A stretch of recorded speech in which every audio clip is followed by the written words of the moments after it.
Attention all you New Yorkers. Excuse me. Taxi. Okay, man, we're looking around. This is the 77 WABC minicast.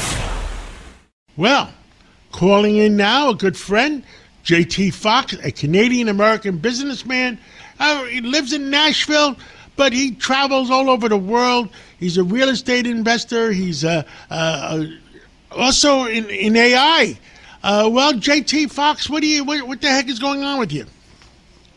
Well, I'm live in Chicago here on this beautiful Sunday, and as you know, last time I called you, I was in Australia, and then I was in Dubai, the UAE, and I was on your show from there. And all of a sudden, the world shut down with this war, and I've been talking to a lot of friends over there. A lot of people do business, and there's some concerns that could be affecting here in the United States and in New York. And I don't know if you know this, John, but there's about $2 trillion on the table that's at risk.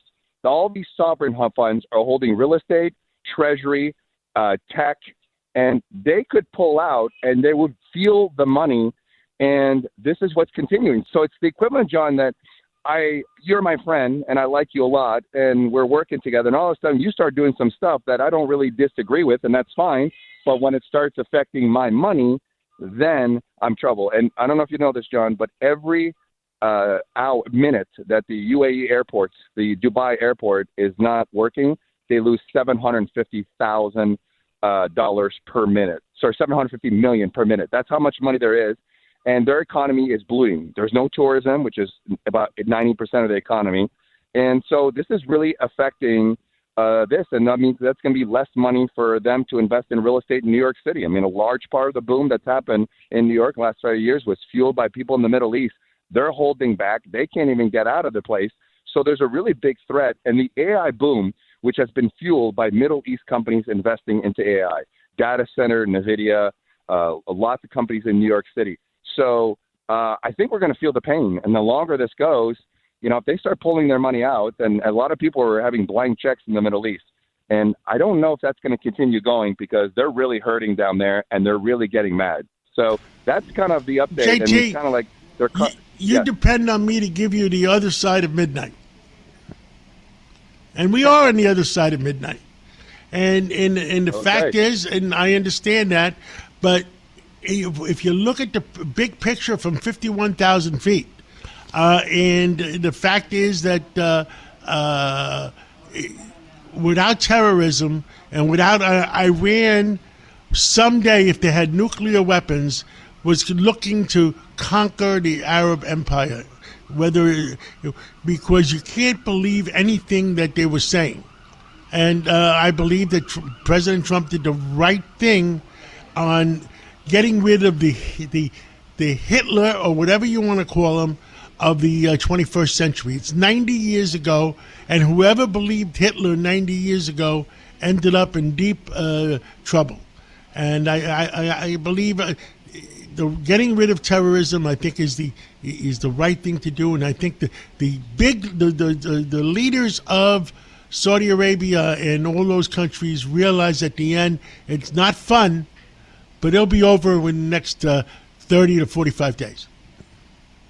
Right, and I completely agree from an American perspective, but if they're giving us money and they're not making money and they're being affected, and my concern is, as you know, the more the oil prices go up, the more the media is going to play to it. A lot of the media doesn't have the same common sense as your show, and it's going to scare people. It's going to bleed into the midterms, and, if this country turns the opposite, all this economic prosperity that we have been enjoying, stock markets, all these AI booms, that goes away, then now what happens? And the position of the Middle East is they're saying, hey, listen, this is not our battle. We were not a threat. They're only attacking us because we're your friend.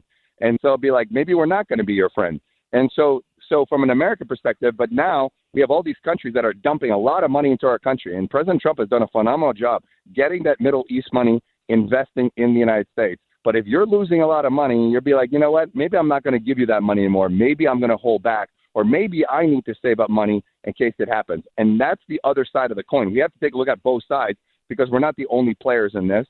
We're not getting the cooperation from everyone to protect this. So people are like, well, you know what? You're on your own. You go protect. So, it's kind of us versus the world right now with very few support. And yes, it is a bad thing, and a lot of people have been affected by this, and a lot of women did not have the rights. But unfortunately, most Americans, they don't even know where Iran is on a map. And if you give them a map, they don't know. So again, the other side of midnight here versus the Europeans. They got decimated in World War II because they believed Hitler. And now, but here's the thing too: are they going to tell us what the threat was specifically, right? And listen, I'm all in favor. The president does what he does, and I'll be supporting the president. But in Iraq, they went in and didn't tell the American people what the proof was, and the proof was wrong. Are we going to get the exact proof? It was wrong. It was wrong for President Bush to go into Iraq because he was getting even for his father versus where the real problem was that the people who attacked the World Trade Center, I believe, was in Afghanistan or Pakistan. The other side is you have to take a look at it from the American people. And I talked to a lot of people. You talked to a lot of people, and they're all asking themselves, how's this America first, right? We have a lot of problems. I'm in Chicago. I'm staring at homelessness. You see a lot of things in your streets, too.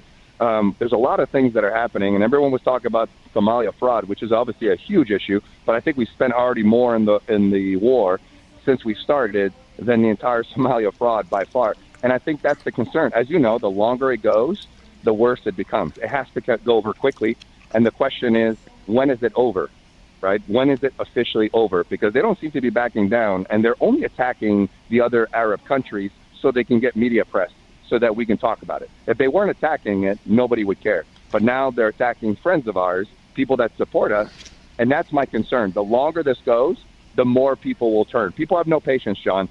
You know, everybody wants world peace and a betterment as long as it doesn't affect their pocketbook. And now, look at the price of gas. It's already, people are like, hey, I'm spending a lot of money. So, JT Foxx, thank you for calling in this Sunday morning, and me and you will talk again real soon. I appreciate you, John. Thank you.